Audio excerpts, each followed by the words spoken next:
Hello, this is Geneva Fairchild with CBS News, here with the breakdown of the first campaign day. Controversy kicked off the campaign when Republican presidential candidate Anderson was absent, leaving Vice Presidential candidate Francola to lead their party's campaign planning.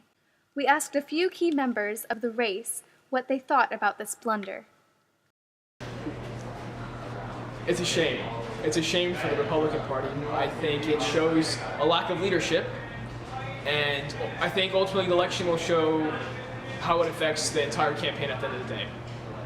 I think this will boost the Democrats, help the Democrat in the effort to win the campaign because the Republican Party nominee isn't showing up on day one of the election. It's even worse that he was seen 1 hour ago. And I think the VP is having trouble making decisions as to where to send the president and where to go herself. So it's going to affect their finance because they might get docked and having to change where they're traveling when Keon shows up on Thursday. Now they might have to change their travel plans if he disagrees with what the vice president decided on her own. And so it's going to be detrimental to the finance and the kickoff of the Republican campaign, and it's going to help the Democrats in their efforts to win. That also, but I also heard that it was in his AP Physics class where he felt like he had his health emergency, and like you cannot choose whenever you have your instance of like sickness, so you cannot blame someone for when that moment happens.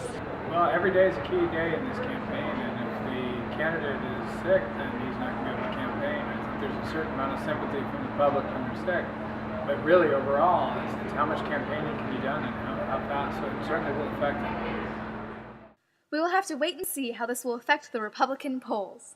The Democrats also found themselves in conflict when Scott, the spin doctor for Chen, clarified that Chen is for the death penalty, which contradicts the traditional Democratic platform.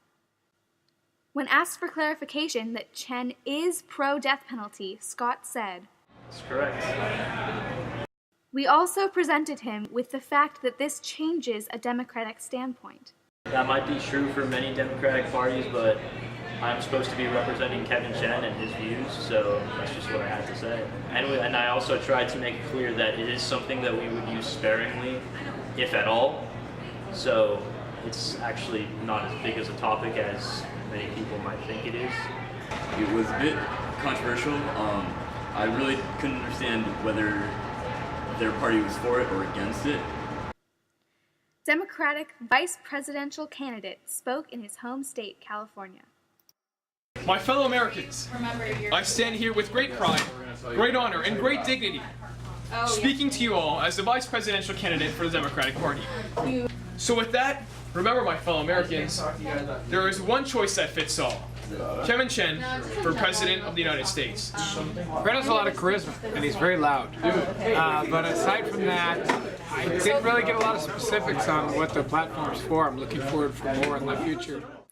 In addition, Chen gave speeches in Michigan and Ohio. Fazee campaigned in Nevada.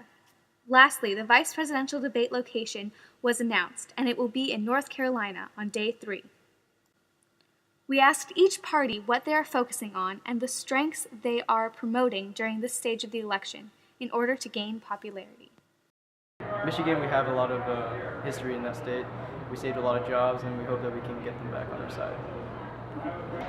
We appeal more to the citizen and the people that have the morals that this country was founded on.